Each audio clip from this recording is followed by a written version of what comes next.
नाज़रीन अस्सलामुअलैकुम। प्रोग्राम मुकाबिल के साथ इस्लामाबाद स्टूडियो से मैं हूं सरवत वलीम। रऊफ क्लासरा, आमिर मतीन स्टूडियोज में हमारे साथ ही मौजूद हैं। आज के प्रोग्राम के आगाज पर कौमी असम्बली के इजलास से मुताल्लिक बात करेंगे। मुआशी सूरत हाल पर होने वाला ये इजलास पहले कौरम, फिर वॉकआउट और आज धरने की नजर हो गया। मौजूदा मुल्क की सूरत हाल पर पार्लियामेंट को एतमाद में लेने की बजाय वज़ीर आज़म पाकिस्तान इमरान खान असम्बली से गायब। तवक्को थी कि आज वज़ीर आज़म ऐवान को एतमाद में लेते, अगर यहां आते तो मैं खुद कहता कदम बढ़ाओ इमरान खान, हम तुम्हारे साथ हैं। बिलावल भुट्टो की कौमी असम्बली में तकरीर, हुकूमत का साथ देने का ऐलान कर दिया। जिस कार्ड को माजी में इमरान खान ने इस्तेमाल किया वही कार्ड आज उनके अपने खिलाफ इस्तेमाल हो रहा है। ख्वाजा साद रफीक भी बोल उठे। अदालती फैसले के बाद टीवी पर बेहतरीन तकरीर करने वाले इमरान खान साहब ने पार्लियामेंट में ना जाकर अपोजिशन को तनकीद का ये मौका क्यों फराहम किया? अपोजिशन और हुकूमती बेंचेस में आज के इस इजलास में क्या आंख मचोली होती रही? असम्बली का आंखों देखा हाल जानेंगे आमिर मतीन की जुबानी। प्रोग्राम के जब दूसरे हिस्से की जानिब बढ़ेंगे तो आपको बताएंगे सुप्रीम कोर्ट ऑफ पाकिस्तान ने बैरून मुल्क जायदादें और अकाउंट्स रखने वालों को FBR के सामने पेश होने का हुक्म दे दिया। तलब किए गए 20 में से 13 अफराद अदालत में पेश, 7 अफराद बैरून मुल्क फरार हो चुके हैं। DG FIA का अदालत में बयान। बैरून मुल्क जायदादों के हवाले से आज सुप्रीम कोर्ट ऑफ पाकिस्तान की समाअत के हवाले से भी मुकम्मल डिटेल आपके साथ शेयर करेंगे। हाँ, मगर इसके साथ साथ ये भी आपको बताएंगे फालूदे वाला, बर्फी वाला, रिक्शे वाला, इनके अकाउंट में पैसे रखवाए हैं तो फिर मेरी मर्जी।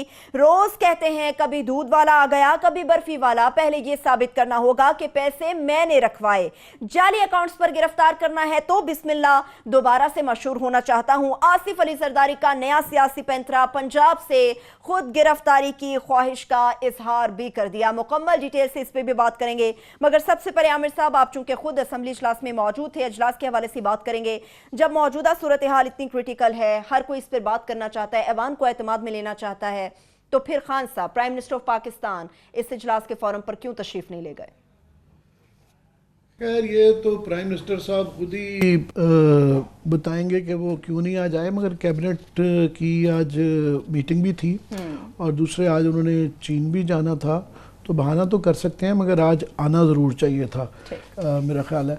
तो मगर अच्छी बात यह है कि कल फॉर एग्ज़ाम्पल ये फैसला आ चुका हुआ था, मगर पार्लियामेंट नेशनल असम्बली जो है ना, उस पर बिल्कुल खामोश रही, किसी ने कोई बात ही नहीं की, एज इफ़ के कुछ हुआ ही नहीं है मुल्क में।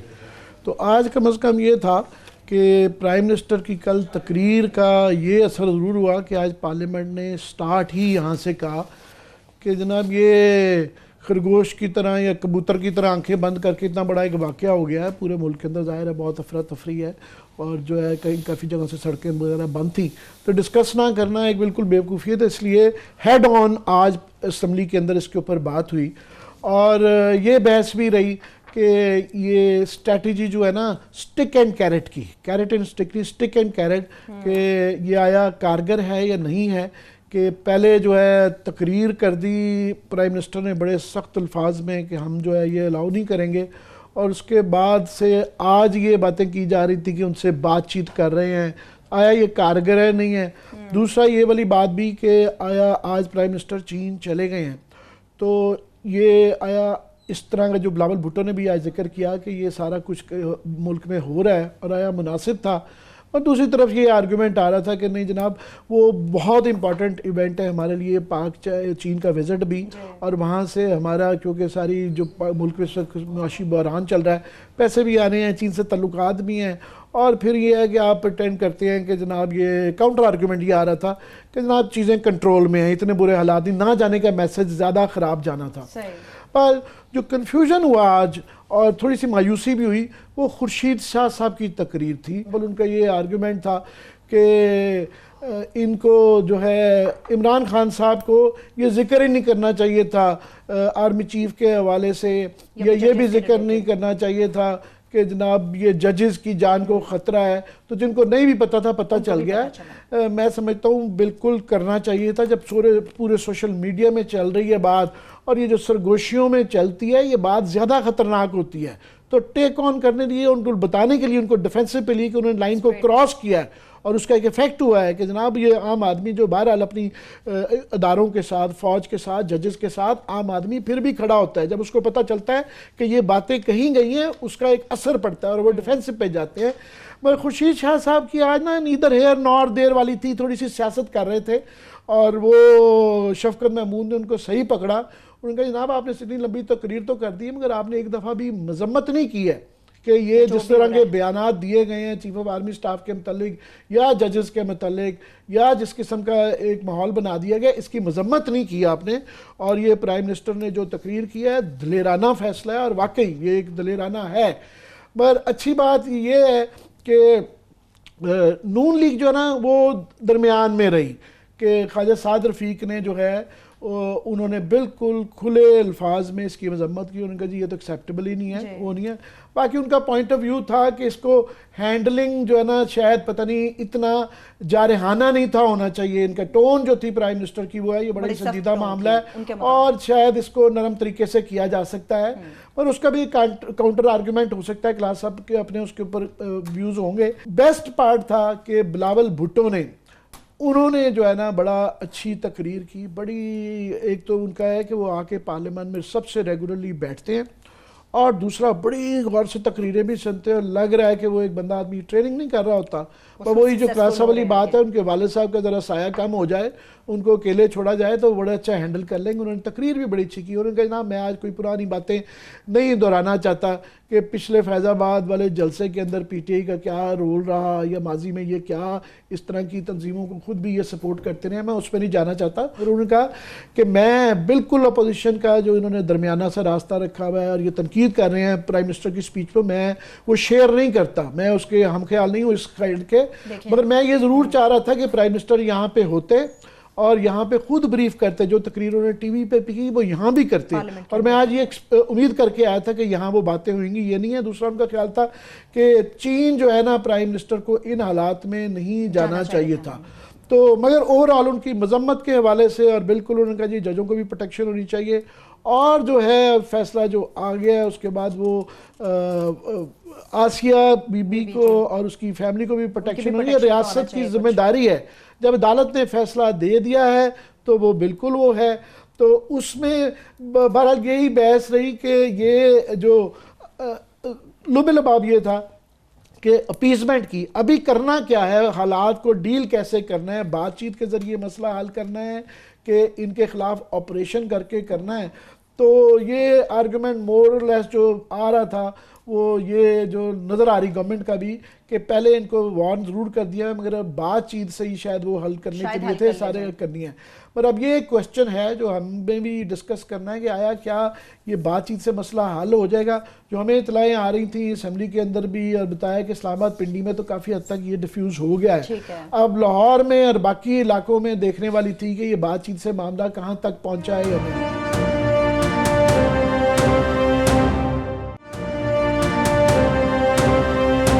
साहब हालात को जिस तरह से कहने डील करने की बात है, इस वक्त मुल्क की जो सूरत हाल है, वजारत दाखिला का ओहदा भी prime minister of Pakistan Imran Khan साहब के पास है। हरिद्वार में होता अगर ऐसी सूरत हाल का सामना करना पड़ता है तो फिर वजीर दाखिला को ही आगे आने पड़ता है, मगर प्राइम मिनिस्टर पाकिस्तान तो पाकिस्तान में ही नहीं है। इमरान खान साहब को ठीक है जो आमिर ने बात की, जाना चाहिए था चाइना। हमारे इस वक्त हमें ज़रूरत भी है जैसे कि चाइना से हमें कहा जा रहा है $2-3 बिलियन का बेल आउट पैकेज शायद मिल जाए। लेकिन जो बात आमिर ने की और अपोजिशन ने भी की है, बिलावल ने भी की है, इनको जाने से पहले एक 15-20 मिनट आधा घंटा पार्लियामेंट आके एक तकरीर इनको वहां पे भी करनी चाहिए थी। उनको अपनी तकरीर का फॉलो अप पार्लियामेंट में करना चाहिए था। अब इतना भी बिल्कुल उसको बेजारी मत करें पार्लियामेंट से, ये इनफेक्टिव हो जाएगी। तो फिर वही कल को असल में इन खान साहब को कुछ अरसे बाद एहसास होगा कि पार्लियामेंट इरेलीवेंट होने का उनको नुकसान कितना होगा। नवाज शरीफ साहब को बड़ा लेट हुआ, वो 8-8 महीने नहीं जाते थे नवाज शरीफ साहब, एक साल वो वहाँ नहीं जाते थे, ना सेनेट नहीं जाते थे, 6-6 महीने कैबिनेट के इजलास से बुलाते थे।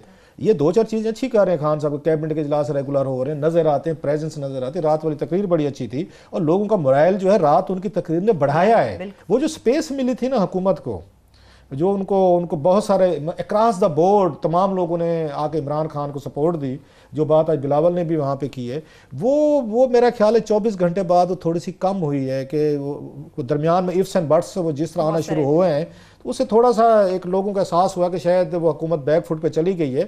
और दूसरी बात यह है कि जब आज बिलावल वहाँ तकरीर कर रहे थे कौमी असम्बली, तो मुझे याद आया वो ठीक है, पोजीशन में बैठ के बाज़ दफ़ा चीज़ें करनी आसान होती हैं, लेकिन बिलावल का फिर भी सपोर्ट एक्सटेंड करना, उसका कद जो है ना, सियासी कद बिलावल का बड़ा हुआ है और उसके मुकाबले खुर्शीद शाह का छोटा हुआ है। और बहुत सारे लोगों ने चीज़ वहाँ नोट नहीं की बिलावल की, please correct me if I am wrong, कि बिलावल ने उनकी स्पीच को डिसून किया है, ये खुर्शीद शाह की तकरीर को। हाँ नहीं बिल्कुल बिल्कुल, उन्होंने वो भी किया और उन्होंने कहा मैं अपोजिशन की काफ़ी सारा जो तनकीद की है उन्होंने प्राइम मिनिस्टर की स्पीच पे, मैं वो जज्बात शेयर नहीं करता हूँ। तो लिहाजा आज थोड़ी सी मुझे लगा है कि इमरान खान के पार्लियामेंट ना आने से वो थोड़ा सा एक अपोजिशन का ये उनका पॉइंट ठीक भी है वो, और बहुत सारे लोग इस पर थोड़े से मायूस भी हुए कि आपको पार्लियामेंट आए। इट्स ए बिग इशू कि पूरा मुल्क इस वक्त हैंग हुआ है। अच्छी तकरीर थी, अच्छी तकरीर का फॉलो अप जो है आज आपको पार्लियामेंट में देना चाहिए था। और जैसे आमिर ने कहा कि बिलावल उसको बड़े रिलीजियसली उसको ले रहे हैं एक इसको पार्लियामेंट को।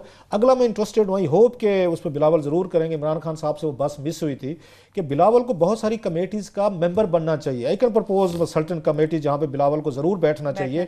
और बाज़ लोग जो होंगे ना इधर उधर के हवारी, वो इनको कहेंगे जी आपका स्टेटस है, आप कमेटीज में बैठेंगे। नवाज शरीफ साहब कभी नहीं बैठे, इमरान खान कभी नहीं बैठे, बेनजीर भुट्टो साहब चेयरपर्सन बन गई थी। बिलावल साहब को वहाँ से लीड लेनी चाहिए। क्लू आपको याद है फॉरेन मिनिस्ट्री की और स्टैंडिंग कमेटी की 93 में 93 में वो उसकी चेयरपर्सन बन गई थी। सो बिलावल को ज़रूर उन कमेटीज़ में जाना चाहिए। इनकी ग्रूमिंग के लिए, लर्निंग के लिए बड़ा ज़रूरी है। इनको पब्लिक अकाउंट्स कमेटी का ज़रूर मेंबर होना चाहिए, इनको फॉरेन कमेटी का मेंबर होना चाहिए, इनको फाइनेंस कमेटी का मेंबर होना चाहिए, P&D का होना चाहिए। ये वो 4 मेरा ख्याल हैं की हैं जहाँ पे बिलावल को बैठना चाहिए। इनको क्वेश्चन आवर अटेंड करने चाहिए, वो बड़े ज़रूरी हैं अगर आपने फ्यूचर में रोल अदा करने, ताकि जॉब वो आप जो कहते हैं ना एक तरह से ट्रेनिंग एट जॉब, कि ये ना हो कल को आप कहें जी मुझे तो कुछ नहीं पता, मैं सीखने की कोशिश कर रहा हूँ। तो पावर में आके आपके पास टाइम नहीं होता है कि आपने फिर सीखना होता है, पहले दिन से आप पे दबाव आ जाता है कि यार कि अब आपने दावे किए थे, बातें की थी, वो करें। अच्छी चीज़ ये है कि जैसे ख्वाजा साद रफ़ीक ने आज बात की है, हालांकि ख्वाजा साद रफ़ीक भी तो दबाव में है ना, उनके खिलाफ भी तो नैब के चल रहे हैं, सारी चीज़ें चल रही हैं, लेकिन उन्होंने ख्वाजा साद रफ़ीक ने कम से कम इस मामले पे उन्होंने पॉलिटिक्स करने की कोशिश नहीं की। उन्होंने बड़ा क्लियर स्टांस दिया। और इमरान खान को जो मैं एहसन इकबाल साहब को देख रहा था, एहसन इकबाल साहब ने बड़े उन पे एक बड़े न पोलाइट ये लहजे में टॉन्ट्स भी किए, अटैक भी किए कि आप पता चला है वही वाली बात है, जब ऊंट पहाड़ के नीचे आते हैं तो फिर बंदे को फील आता है कि जनाब कि आप भी तो हमारे ऊपर उस वक्त यही कर रहे थे। लेकिन सवाल यह है कि रियासत को अगर आपने कायम रखना है, रियासत की रेट को रखना है, तो इस वक्त मेरा ख्याल है इमरान खान साहब को अप्रोच खुद करना चाहिए था। पोजीशन तो तैयार है, आज का बड़ा आज मिस किया उनको, आज बिल्कुल वो तो आज आना तो उनको बिल्कुल चाहे टोकन प्रेजेंस भी आती है, आना चाहिए था और लीड करना चाहिए था स्ट्रेटजी को।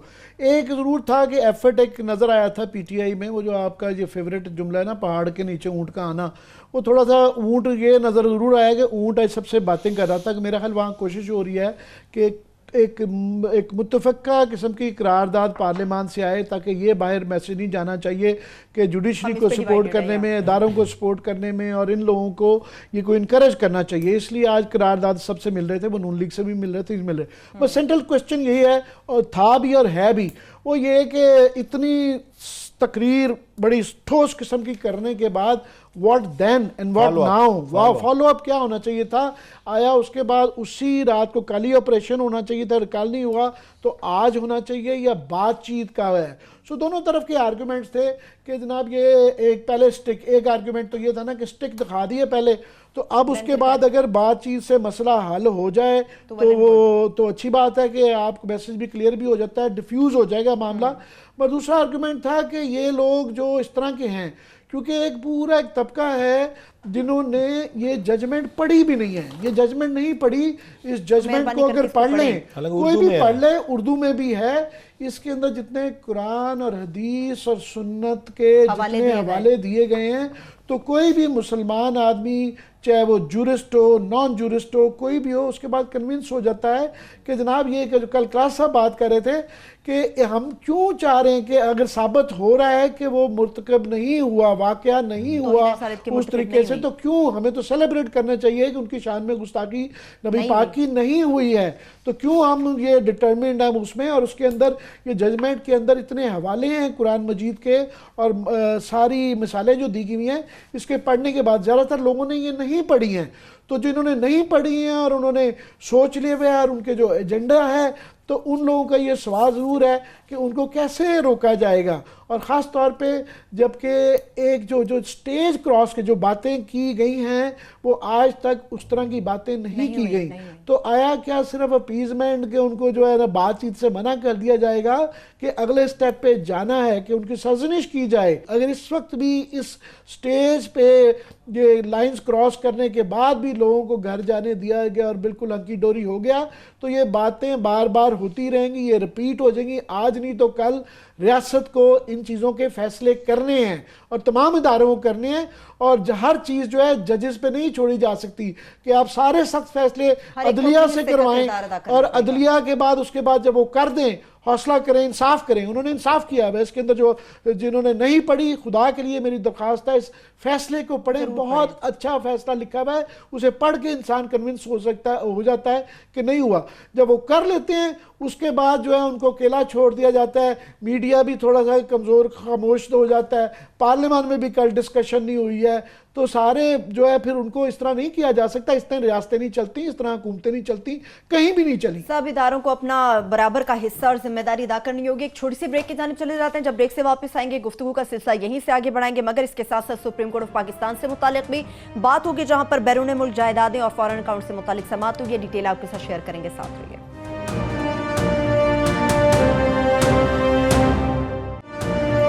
ब्रेक के बाद एक बार फिर से प्रोग्राम में हम आपको खुशामदीद कहेंगे। गुफ्तगू के सिलसिले को बढ़ाते हैं। क्लासा साहब, सुप्रीम कोर्ट से जब रिलेटेड हम बात करेंगे तो आईजी इस्लामाबाद का मामला भी ज़ेर गौर आएगा। जान मोहम्मद साहब को दोबारा से बहाल कर दिया गया, नया आईजी उन्होंने कहा कबूल नहीं होगा। ये बड़ा जो बात है हम फॉलो अप, क्योंकि स्टोरीज के फॉलो अप हम करते रहते हैं और हमें करते रहना चाहिए, नहीं तो स्टोरी मर जाती है। मैं पहले भी कहता रहता हूँ कि हम रिपोर्टर्स जो हैं, तो हमें जो हमारे एडिटर्स ने चीज़ें सिखाई, पुराने स्कूल ऑफ थॉट के शाहीन सबाई साहब ने, उनसे सबसे ज़्यादा सीखा है, तो ये होता है कि स्टोरी मरने ना दें। तो ये चीज़ें इनके फॉलो अप बड़े ज़रूरी हैं। एक फ़ायदा हुआ है खैर इस पूरी कंट्रोवर्सी का कि वो जो सारा फोकस था ना उन पे आज़म स्वाति साहब पे, आज़म स्वाति साहब जो है ना इस मामले में जब से ये सारा हुआ है, उसका कल केस का फैसला है आसिया बीबी का, तो वो कम अज़ कम जो उन पे फोकस जा रहा था वो बड़े इस वक्त मुतमिन हो गए कि चले कुछ देर के लिए बला टली है मेरे सर से, जो नहीं तो जिस तरह की उनके खिलाफ चीज़ें आ रही थी उसमें भी खैर मैं कहूँ अदालत ना एक्शन लेती तो कुछ भी नहीं होना था। मेरा ये ख्याल है चीफ जस्टिस साकिब निसार साहब ने जो अच्छा काम किया, उन्होंने थोड़ा सा ना सीखा है अपने पिछले, उन्होंने लास्ट टाइम जब या रिजवान गोंदल के मामला आया था जीपीओ का, मुझे अभी तक मेरे दिल में ना थोड़ा सा ये अरमान है उस मामले पे, 2-3 लोगों के साथ बड़ी ज्यादती हुई है उस केस में, और मेरा ख्याल चीफ जस्टिस साहब ये बड़े दिल के मालिक हैं, इन्हें रिव्यू करना चाहिए कि उस पर एक तो रिजवान गोंदल जिसका कसूर ही नहीं है, जो अपील कर रहा था पूरी मलिका फैमिली को, अगर उनकी इंक्वायरी रिपोर्ट्स पढ़ें, फोन कर रहे हैं, बता रहे कि आए बताएं किसका करना है, वो मारा गया बेचारा। दूसरा ज्यादती हुई है खालिद दाद लक साहब के साथ, हम तो कभी नहीं मिले ना उनको जाती तौर पर हम जानते, लेकिन हमने उनको रिपोर्ट पढ़ी है, बड़ी खूबसूरत रिपोर्ट लिखी उन्होंने अपनी, मैंने कल भी कहा था दुश्मन नहीं, उन्होंने अपनी फोर्स में दुश्मन नहीं मुस्तकिल की है, और सारे 4-5 आए हैं वो उनकी मजम्मत करके उनके खिलाफ वो बातें करके सुप्रीम कोर्ट में खड़े होकर लिख के उन्होंने जनाब खालिद दाद लक साहब की ऐसी तैसी की, वो भी पतली गली से निकल के माफी तलाफी करके, और खालिद दाद लक साहब भी पूछ रहे होंगे कि यार मैंने क्या ऐसा जुर्म किया, मैंने तो सुप्रीम कोर्ट ऑफ पाकिस्तान के कहने पे फेयर मैंने एक इंक्वायरी करके दी, उन तमाम को माफिया मिल गई सर। एक और मैं उसमें बताऊं, अभी जो कल भी हमने स्टोरी की, ये सुहेल ताजिक साहब आरपीओ बहावलपुर के साथ क्या है, हालांकि सुप्रीम कोर्ट का, आई होप कि इस पे भी चीफ जस्टिस साहब को इन पे सुओ मोटो लेना चाहिए सर। अगर आप ऐसे अच्छे अफसरान को नहीं इनको सपोर्ट देंगे, ये सोसाइटी का नुकसान है। लगाने के 24 घंटे के बाद तब्दील कर लें। आमिर साहब इस पे मेरा ख्याल अनीता अयूब केस है, अगर इफ अनीता अयूब केस में बकायदा उस वक्त टेन्योर आपको पूरा करना है। अनीता अयूब केस का फैसला ये था कि टेन्योर करना है, अगर आप किसी को रिमूव करते हैं बगैर अपने टाइम हुए तो आपको रीजंस देने, और वो रीजंस सॉलिड रीजंस होने चाहिए कि नजर आना चाहिए कि जनाब ये वजूहात थी जिसकी वजह से चेंज किया जा रहा है। उसमें बकायदा 3 साल की टेन्योर है। अब हो ये रहा है जैसे हमने यूटिलिटी स्टोर कॉर्पोरेशन का किया था, आमिर साहब आपको याद होगा, 3 सालों में के 4 सालों में 11 एमडी चेंज हुए हैं, और सारे डीएमजी के 11 एमडी, उन्होंने क्या वहां पे मिट्टी और खाक काम करना था सर। अब सुहेल ताजिक जैसे एक अनरेबल ऑफिसर को जिसकी रेपुटेशन है, 24 घंटे में बगैर रीजन दिए बंदा मुबारकबाद ले चुका होता है, बंदा चार्ज ले चुका होता है सर, उसके बाद पीछे से उन्होंने नोटिफिकेशन कर दिया कि सुहेल ताजिक साहब को वापस भेजा जाए और इनको डंप किया जाए लाहौर में, एक वेरी मतलब गुड काप। और उसकी अगर सुप्रीम कोर्ट की जजमेंट्स को हुकूमती ऑनर नहीं करेंगी, तो मेरी इनसे है कि जैसे इन्होंने यहाँ पे इस्लामाबाद के आईजी को सपोर्ट दिया, बड़ा अच्छा काम किया हमारे जजेस उन साहबान ने, चीफ जस्टिस ऑफ पाकिस्तान ने बहुत अच्छा काम किया है कि उन्होंने कम से कम एक गलत चीज़ होने वाली थी उसको रोका। अभी सर आप इस पे भी लें, ये नहीं तो ये जो है ना, ये पावरफुल लोग जो है ना सर, ये पॉलिटिकल स्पेशली, ये हमारी सोसाइटी आज जो लॉ एंड ऑर्डर के इश्यूज आ रहे हैं, पुलिस आगे नजर नहीं आ रही, क्यों नहीं आ रही? कि आपने पुलिस को अपने पांव पे खड़े नहीं होने दिया, आपने कहीं ना कहीं पे आपने उनको सपोर्ट नहीं दी। अच्छा, एक उस मजे का काम हो रहा है आमिर, जो यहाँ पे अफसर, वो डीएमजी का अफसर हो, सेक्रेटरी हो, या पुलिस का कोई आईजी हो, या वहाँ पे मैं डीपीओ या रिजवान गोंदल हूँ, सोहेल ताजिक साहब जैसे लोग हूँ, ये अगर किसी असूल पे खड़े हो जाएं, या आफ्ताब चीमा साहब हूँ, मोहम्मद अली नेकोकारा को हमने देखा, ये लोग हूँ, ये अगर कोई आज सपोर्ट ना दें, वो ना खड़े हुकूमतों के साथ वो मिल जाएं, तो सुप्रीम कोर्ट इन पे चढ़ाई कर देती है कि तुम लोगों ने जनाब यहाँ पे एसओपीज क्यों नहीं फॉलो की, तुम लोगों ने कानून क्यों नहीं फॉलो किया, तुमने गलती, उनको टांग देते हैं सारे, ओएसडी बनाए, इनके खिलाफ कार्रवाई करें। जब ये लोग लेते हैं स्टैंड कि हम कोई गलत चीज करने को तैयार नहीं, अच्छा हम भी पीछे पड़ जाते हैं, साफ ज़ाहिर है, जो मीडिया में हमारे जैसे बैठे हुए हैं कि जनाब ये देखें फलां डीएमजी ने गलत कर दिया, उसने ठीक काम नहीं किया, इसने तबाही फेर दी, उसने बर्बादी फेर दी, तो उसके बाद वो हमारा भी एक उन पे दबाव होता है कि हमने गलत काम नहीं करना यार, हमने रूल्स पे चलना है, या हमने आके एक फेयर प्ले करना है। वो हमारे भी दबाव में है, वो सुप्रीम कोर्ट के भी दबाव में है, वो सोसाइटी के भी दबाव में है कि डीएमजी और पुलिस अफसर को कैसे काम करना है। जब वो डट जाते हैं तो ये उठा के मारते हैं उनको, जनाब विद इन 24 घंटे उनके ऑर्डर भी कर दे, उनको सस्पेंड भी कर दो, और फिर कल को कहे हमारी पावर्स में है, तो उनको सपोर्ट कौन देगा? अब वो किसके साथ खड़े हों? इस पर एक ऐसा भी है कि रिपीट हम इसलिए इन चीज़ों पे फोकस इसलिए करते हैं कि ये जो वाकयात हैं ये निशानदेही कर रहे हैं कि आपका स्टाइल ऑफ गवर्नेंस क्या है, क्योंकि ये पहले 100 दिन है और इनका इसी के ऊपर ये बेसिस बन रही है, ये वो बुनियाद है जिसके ऊपर आइंदा इन्होंने 5 साल हुकूमत करनी है होपफुली। मगर उसके बाद एक कंसिस्टेंट एक पैटर्न नज़र आ रहा है कि जो जिस तरह शहबाज शरीफ साहब का एक स्टाइल था कि जनाब ये सारे उनके सबसे बड़ा कसूर यही था कि उन्होंने गवर्नेंस का सत्यानाश कर दिया था और वो शख्सी मूड्स पे था। हमजा शहबाज शरीफ साहब जो है ना वो इंटरव्यू करते थे, जिसको पसंद आ गया ना पसंद आया, पर्सनल लॉयल्टी के ऊपर अपॉइंटमेंट थी। तो ये आप जब ये भी करेंगे और ये सबक नहीं ले रहे, ये मैसेज नहीं लर्न कर रहे कि इनको उस्मान बुज़दार का जो रिजवान गुंदल के वाक़े के बाद हम ये उम्मीद कर रहे थे कि ये करेक्शन हो जाएगी, इनका हक है, इनका फॉर एग्जांपल वो डीपीओ डीसीओ और जो आईजी शाईजी लगाने का अपनी मर्जी के नई हुकूमत का हक होता है। प्रॉब्लम क्या है? तरीकाकार जिससे किया गया गुंदल का भी वाकया और जान मोहम्मद का भी, वो तरीकाकार गलत था। पहले भी हुआ साहब के साथ सोहेल ताजिक बुला लें, और ये जो एकदम से जो है ऊपर नीचे के रिजवान गुंदल के वाकये के बाद एग्जैक्टली दोबारा आईजीबा भी वही किया। तो ये एक स्टाइल ऑफ गवर्नेंस शो करता है जिसकी इक्कासी करता है कि इनका स्टाइल ऑफ गवर्नेंस क्या है, ये किस तरीके से चलाना चाह रहे हैं। मुझे जो डर है चीन चले गए हैं प्राइम मिनिस्टर, और वो एक सिलसिला रुका हुआ है 22वें ग्रेड की तरक्कियों का, एक वो बड़ा है। ये देखें आप, ये क्रीम ऑफ ब्यूरोक्रेसी है, और नवाज शरीफ साहब ने और शहबाज शरीफ साहब ने और इवन शाहिद खाकान अब्बासी साहब ने आखिरी 40 दिनों में तो फॉर एग्जांपल उन्होंने 30-40 अपॉइंटमेंट्स कर दी थी। तो ये इन्होंने भी ये फैसला करने हैं, हम इंतजार है। मुझे खदशा है कि अगर ये जो इनका नज़र आ रहा है, अगर वहाँ भी वही हुआ जिस तरह फवाद साहब चला रहे थे कि जूनियर अफसरों को लगा के आप सीनियर कर दें और शख्सी मर्जी के ये मुझे पसंद है ये मुझे पसंद नहीं है, और उसमें मेरिट ना नजर आया, और मेरिट आपका मेरा नहीं, मेरिट वो जो सुप्रीम कोर्ट डिसाइड कर चुका है कि जनाब ये एक तरीकाकार है, इसके मुताबिक चलें। और खबरें जो आ रही हैं कि उन्होंने पहले मोर और लेस डिसाइड कर लिया हुआ था, किसी ने बाद में कहा कि जनाब आपको पता है ये सुप्रीम कोर्ट की एक जजमेंट भी है, तो अब वो जजमेंट की वजह से वो डिले हुआ है। तो ये एक फैसला होने वाला है, और हमारी नज़र रखी हुई है कि जब ये फैसला आएगा, ये नाम आएंगे तो हम देखना चाहेंगे। आपसे आपने पहले भी पूरा साल, पिछले साल ना, जब शाहिद खाकान अब्बासी साहब, गिलानी साहब ने, सॉरी ये इससे पहले नवाज शरीफ साहब जब फवाद ये काम कर रहे थे, उस वक्त भी आपने दूरबीन रखी हुई थी इन पे, क्या हुआ फिर आपकी दूरबीन? मैं वही कह रहा हूं, कुछ हुआ? उनका देख लें, उन्होंने मर्जी के मुताबिक किया नहीं, तो उसके बाद अदालतों ने भी कुछ नहीं किया। फंसे में है कि फवाद भी गिरफ्तार है, आज वो किसी और वजह से गिरफ्तार है, प्रमोशनों की वजह से गिरफ्तार नहीं है। नहीं, प्रमोशनों पे ये लोग उन पोजीशन पे लगाए गए थे, गलत लगाए गए थे, उन्होंने ये हरकत की, तो आज वो भी जेल है, उनकी वजह से शहबाज शरीफ साहब भी जेल में, इमरान खान। तो इनका भी अंजाम जो है, ये जो acts of omission and commission होंगे, जब ये गलत ब्यूरोक्रेट लगाएंगे, वो गलत काम करेगा, इनका भी फिर मुकद्दर जेल है। ये नहीं सुनेंगे अगर शहबाज शरीफ के पैटर्न पे। एक और अच्छा काम, एक नई रिवायत हो सकती थी, अभी भी हो सकती है, और मेरा ख्याल है हम इमरान खान से तवक्को रखते हैं और बड़े राइटली रखते हैं, क्योंकि इमरान खान ने आके बहुत सारी चीज़ें जो पहले हो रही थी उनसे आके डिपार्चर की है कि जो की पोस्टिंग्स हैं सपोजली आप उनको आप एक यहाँ पे मतलब आप दुनिया के उसमें डेमोक्रेटिक जो आपके यहाँ पे हमारे यहाँ ये हैं, उसमें उसे अमेरिका की मिसाल दी जा सकती है कि आप सेनेट और इस कौमी असम्बली के पैनल के सामने क्यों नहीं पेश करते कि ये 3 लोग हैं, इनको लगाना चाहता हूँ की पोस्ट पे, तो प्लीज़ इनको पैनल बैठ के एग्जामिन करें। Why not? मतलब ये चीज़ें जो हैं ताकि कल को आप ये भी कह सकें जनाब कि ये देखें कि हमने कोई अपने पर्सनल विम्स पे नहीं कर रहे। जब हमें ये कहा जाता है ना कि वहाँ पे उसमें अमेरिका में देखें कि जनाब के वहाँ पे जो है ना सदर पोजीशन जो बड़ी पोजीशंस हैं उसमें वो पार्लियामान की उनकी कांग्रेस की कमेटी के आगे उन्होंने अपने आप को जस्टिफाई करना होता है और वहाँ बैठे होते हैं। अच्छा फिर वहाँ पे ये जब हमें कहा जाता है कि हमारी पावर्स हैं, बिल्कुल पावर्स हैं, लेकिन पावर्स का भी आप एक आके ना एक फेयर उसका इस्तेमाल करें ना।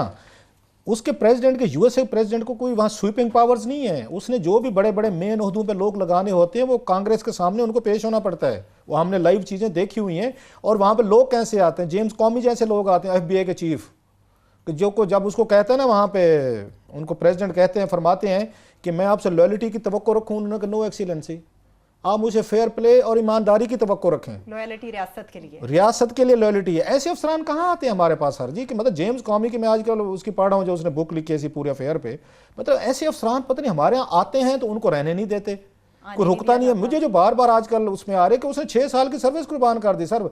FBI का चीफ होना कोई मजाक है, 10 साल की टेन्योर पोस्टिंग थी सर उसकी। उसने कहा जी मुझे भाड़ में जाए जी, और वो हो गया, मतलब सैक हो गया। तो मेरी एक उसमें रिक्वेस्ट है चीफ जस्टिस साहब से कि अमजद सलीमी साहब को और चीफ सेक्रेटरी पंजाब को बुलाएं प्लीज। उनके सामने अनीता या अयूब केस की वो फाइंडिंग रखें कि जनाब ये इसमें क्लियरली एक बड़ा केस चला, साल 2 साल हमने रिपोर्टिंग की कि किसी ब्यूरोक्रेट को टेन्योर पोस्टिंग के उसको दी जाएगी। आप लोगों ने चीफ सेक्रेटरी साहब या यूसुफ नसीम खोखर साहब को बुलाएं, साथ में IG साहब को बुलाएं, अमजद सलीमी साहब को, उनको कहें हमें एक्सप्लेन करें कि आपने यहाँ पे आके डिप्टी कमिश्नर लगाए, 24 घंटे के अंदर उनको रिवर्स किया। आपने यहाँ पे RPOs लगाए, ये सोहेल ताजिक साहब इज क्लासिक एग्जाम्पल, और आपने उनको 24 घंटों में हटाया। प्लीज एक्सप्लेन करें हमें यहाँ पे। ये सर वही वाली बात है हमें जो मुझे के ऊपर हैपेजेंटली नहीं कर सकते। उसमें दूसरी बात है कि आपका अगर अफसर सुप्रीम कोर्ट के ऑर्डर पे खड़े होते, जो मैं बात पहले कह चुका हूँ, तो हुकूमत उनको आकर तल देती है।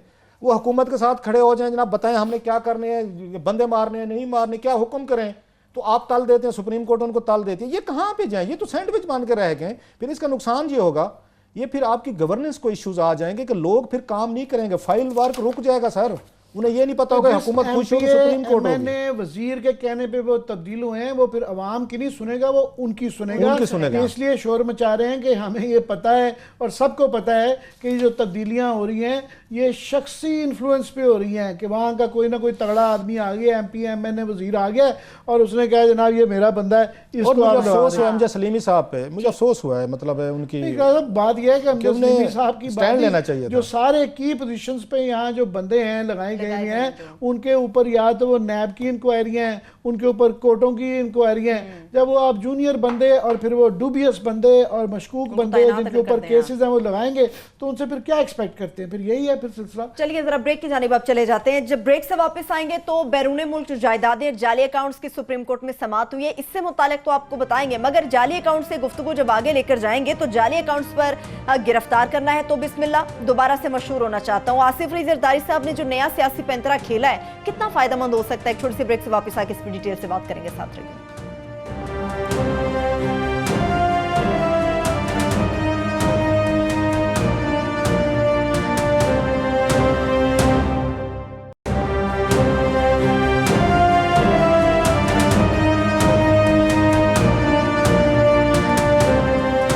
एक बार फिर से प्रोग्राम में हम आपको खुशामदीद कहेंगे। ब्रेक पर जाने से पहले पेश होने से मुतालिक क्लासा बात हो रही थी, तो 20 में से 13 अफराद तो अदालत में भी पेश हो गए हैं जाली अकाउंट्स और दुबई की जायदादों के हवाले से। मैं इस पे बताता हूँ, अभी हमारे दोस्त हैं लाहौर से, बड़े अच्छे बंदे, आबिद नूर भट्टी साहब जी, वेरी गुड ऑफिसर। उनका अब शायद आमिर साहब और मैं ना बूढ़े हो गए, या हमारी 80s की हमारी वो फैंटेसी थी, हमने कहा कि अनीता अयूब साहबा का केस है, वो बहुत बड़ी मॉडल भी थी, एक्ट्रेस बड़ी अच्छी थी, जमाने की मॉडल थी। हाँ वो मॉडल थी, तो हमारे जहन में शायद वो रहा है। और 80s 90s में बड़ी अच्छी मॉडल, बड़ी अच्छी वो एक्ट्रेस भी।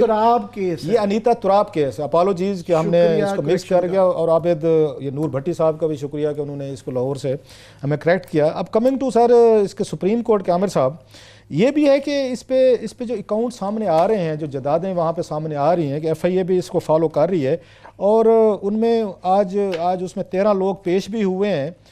अब जो उसमें बड़े बड़े लोग हैं, जो बड़ा नाम है सेनेटर वकार अहमद सर, ये इस खानदान को कुछ नहीं हो सकता सर। सेनेटर गुजार साहब का जो खानदान है, सेनेट से जान छुड़ गई, वरना तो 3-3 खानदान के 3-3 सेनेटर्स होते थे और वो ब्रीफ केस की मार होते थे। वो अमार मेरा ख्याल है आजकल नैब की उसमें गिरफ्तार हुए हैं, जो उनका उसमें था अमार साहब वहाँ पे हैं, लेकिन गिरफ्तारी इनकी भी नहीं हो सकी। वो सेटलमेंट नया केस है, एक अलहदा केस है। सो सारे पावरफुल लोग हैं और इसमें बड़े बड़े लोग हैं सर।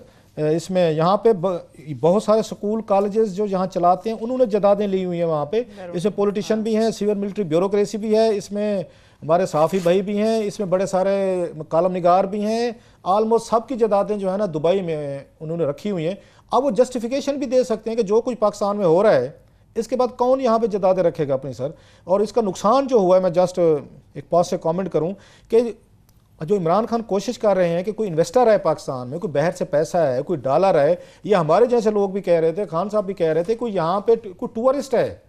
अब ये जो कुछ सीन नजर आए हैं ये बहुत बड़ा ब्लो है जिससे रिकवर होने में हमारा टाइम लगेगा, फिर दोबारा इन्वेस्टर का कॉन्फिडेंस लेने का। सो अच्छी चीज़ ये है कि चीफ जस्टिस साहब इसको फॉलो किए हुए हैं और यहाँ पे DGF है बशीर मेमन साहब भी वहाँ पे हर दूसरे दिन मेरा ख्याल उनसे भी रिपोर्ट मांगी जाती है, पेश होते हैं। वी होप कि इसमें से कुछ ये निकलेगा। और आज आमिर साहब उस पर बात कर लें कि आसिफ अली जरदारी साहब को हर दफ़ा न ज़रूरत पेश आती है। आज तो बड़ा उन्होंने मज़े का बयान दिया है। आमिर साहब ज़रा बात करूँगा कि हाँ जी फलूदे वाले को दिए हैं तो आप कौन होते हैं? आप कौन? मेरी मर्जी, मैंने पैसे दिए हैं। जी आमिर साहब। नहीं, आज तो मैं हामिद मीर के साथ उनका इंटरव्यू देख रहा था तो उसमें वो उन्होंने कहा वो ये जेल जाना क्या होता है और जेल जाना तो सियासत का हुस्न होता है। मैं तो चाह रहा हूँ कि मुझे और है, पंजाब में मेरी पॉपुलैरिटी कम हो गई है और पंजाब में जेल जाना बहुत बड़ा फ़ख्र समझा जाता है। मोर इस तरह की बातें कर रहे थे। बात यह है कि वो इनकरेज्ड हैं और वो बार बार कहते हैं, देखें 10-12 साल, वो कल भी कह रहे थे कि 10-12 साल हो गए हैं, देख लें मेरा कुछ भी उन कदमों में से निकला। वो हम लोगों को याद कराते रहते हैं कि जो नहीं निकला वो इस सिस्टम की ख़राबी है। क्यों नहीं निकला कि किसी जगह जो है उन्होंने कहा जी फाइलें गायब हो गई, किसी जगह आग लग गई और किसी जगह जो है गवर्नमेंट ने इनकी अपनी गवर्नमेंट में, याद रहे हम लोगों को दोबारा याद करवाते रहते हैं कि यूसुफ रज़ा गिलानी साहब इसलिए वजारत उज़्मा उनको छोड़नी पड़ गई, उनको निकाल दिया गया क्योंकि उन्होंने रिफ्यूज़ कर दिया असददारी साहब के जनाब हम वो स्विस केस के अंदर जो पैसे हैं उसको टेकअप नहीं करेंगे। और स्विस के अंदर जो $60 मिलियन हैं वो इस वजह से नहीं उसको टेकअप किया जा सका क्योंकि उसको जान के टाइम बार्ड किया गया, डिले किया गया और वो टेक्निकल ग्राउंड्स पे वहाँ से वो केस फारिग हुआ। वो अभी भी पैसे, वो अभी भी केस परसू हो सकता है अगर वो पैसे वहाँ से बताया जाता कि पैसे तो जा तारिक चुके हैं। बाजवा साहब को अब दुआएं दें जरदारी साहब। तारिक बाजवा साहब को ये कौम सैल्यूट करती है, बल्कि एक ना उनको भेजें, किसी केक भी भेजें जरदारी साहब को, उनको थैंक यू का लेटर भी भेजें और कार्ड भी भेजें कि बाजवा साहब thank you very much governor state bank साहब, तो आपकी वजह से मैं $60 मिलियन ना मैं पतली गली से निकाल के कहीं और ले गया और सारे पाकिस्तान निकाल गए। आज जो वो इंटरव्यू में कह रहे थे कि ये क्या बड़ी बात है कि वो ऐसे ही अगर किसी फलूदे वाले के पास और किसी वेल्डिंग वाले के पास 2-4 अरब रुपए आ जाता है तो इसमें खराबी क्या है? ये बड़ा आम सी बात है और ये होता रहता है और ये आम बिजनेसमैनों का ये है। अब ये है कि एक आदमी जो कि इस मुल्क का प्रेसिडेंट रहा हुआ है और जो है अभी भी जो है खैर पंजाब के अंदर इन्हीं वजूहात की वजह से ये बाई इलेक्शन के अंदर पीपल्स पार्टी 5वें नंबर पे आ गई है। ये इसमें जो बाई इलेक्शन के रिजल्ट्स आए हैं तीसरे नंबर पे ये लब्बैक आ गई है, चौथे पे क्यू है और 5वें नंबर पे पीपल्स पार्टी जा चुकी हुई है। तो वो मगर इंसान सोचता है कि ये लोग पीपल्स पार्टी बहरहाल अभी भी जो है पाकिस्तान की दूसरे तीसरे नंबर की पार्टी पाकिस्तान के लेवल पे तो है। जब वो ये कहें कि जनाब ये कोई बात ही नहीं है कि लोगों के पैसों से अरबों रुपए अकाउंट से निकल रहे हैं गरीब आदमी की, और वो कहें बड़ी आम सी बात है, होता रहता है, ये साबित कैसे करेंगे कि वो मेरे हैं या नहीं है? वो बिल्कुल खराबी यही है कि ये साबित नहीं हो पाता, कहीं ना कहीं कंप्रोमाइज़ हो जाते हैं, तफ्तीश रुक जाती है, अदालतों के अंदर कंप्रोमाइज़ होता है, बड़े बड़े वकील आ जाते हैं और वो छोटे छोटे जज होते हैं उनको वो काबू कर लेते हैं और वो इस तरह से निकल रहे हैं। पर ये क्या करें, फिर खुद ही मजाक उड़ाते हैं। अहमद साहब आज ना आपने तो ये कहा है ना कि पंजाब से गिरफ्तार होके तो पंजाब में मशहूर होना चाहते, नहीं सर, वो पंजाब में गिरफ्तार होकर सिंध कार्ड खेलना चाहते हैं कि देखा एक दफ़ा फिर पंजाब में जरदारी साहब को गिरफ्तार किया गया और फिर वहीं पे अपना वोट बैंक के देखा ये पंजाब वालों ने फिर गिरफ्तार, ये पंजाबी थे जिन्होंने जनाब भुट्टो साहब को फांसी दी, ये पंजाब में ही बेन, आपको याद है यहाँ पे जेल में उनको ये अगेन उस वक्त आपको याद होगा यहाँ पंजाब की जेल में भुट्टो साहब को फांसी दी गई थी पिंडी में। जरा थोड़ी सी देखें ना वो क्यों पंजाब को कह रहे हैं, इतना सिंपल नहीं है कि पंजाब में मशहूर होना, नहीं सर। कि भुट्टो साहब को पंजाब में फांसी हुई सर, बेनजीर भुट्टो कहाँ कत्ल हुई सर? उसी शहर में, सूबे में नहीं, उसी शहर में। और ये कहाँ से खुद गिरफ्तार हुए थे 96 को, जब आपको याद होगा फरूक लगारी साहब ने इनकी हुकूमत तोड़ी थी सर, ये कहाँ पे पाए गए थे उस वक्त? ये भी पंजाब जाहिर है। लाहौर गवर्नर। आप बताएं, मैं आपसे पूछना चाह रहा हूँ, ये मसूफ बड़े ये सिंबल्स पे बिलीव रखते हैं, ये इतनी सादा बात नहीं है जितनी आपने कह दिया कि पंजाब में ना ना ना ना ना। वो फिर कल को हमारे सिंधी भाइयों को बताया जाएगा कि पंजाब ने एक और जुल्म कर दिया, हमारा ग्लैडिएटर्स फिर पकड़ लिया, वो पकड़ लिया जनाब। और इल्ज़ाम के करप्शन, हमारे यहाँ बहुत सारे पाकिस्तान के बहुत सारे हिस्से ऐसे हैं जहाँ करप्शन की मसला नहीं है। मैं तो सम टाइम में लिख भी चुका हूँ, बोल भी चुका हूँ, ये करप्शन, अकाउंटेबिलिटी, फेयर प्ले, यहाँ पे आपकी लेवल प्लेइंग फील्ड, अकाउंटेबिलिटी, ये कॉर्पोरेट वर्ल्ड के मसले हैं। आके बल्कि बद दुआ देनी चाहिए अंग्रेजों को, जो जब यहाँ पे है, हमारे यहाँ तो राजे महाराजे होते थे सर, राजे महाराजे से किसकी जरूरत है सवाल पूछे? हम तो रियाया थे सर, हाथ बांध के जो नया आ गया है, जो हमलावर आया है, जो बंदा, हम तो उसके नीचे लेट जाते थे कि मई बाप आए, आप ही हमारे मई बाप हैं। पहले हम क्या सुनते, अदले जहांगीरी सुनते हैं। आपने कभी मतलब कोई लाज कभी पढ़े? हमने आज तक 1000 साल की हिस्ट्री में आपने कभी कोई लाज पढ़े हैं कि पाकिस्तान में या हिंदुस्तान के जो थे, या जस्टिस कैसे किया जाता था?